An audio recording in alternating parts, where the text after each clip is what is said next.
Okay தான். நாங்கள் என்ன கேட்குறோன்னா, இப்போ நீங்கள் வந்து அரசியலுக்கு வரும்போது எல்லார் மேலேயும் ஒரு நீங்கள் வந்து விமர்சனம் வைக்கிறீங்க.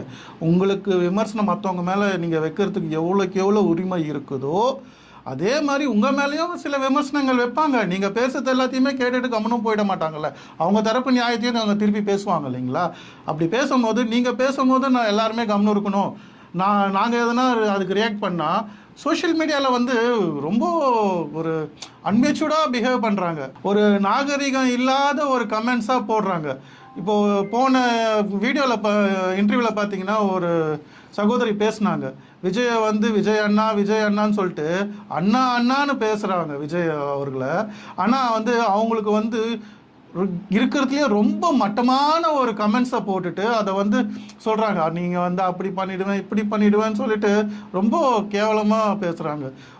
அதாவது ஒரு நல்ல தலைவர் என்னன்னா அவங்க தொண்டர்களை வந்து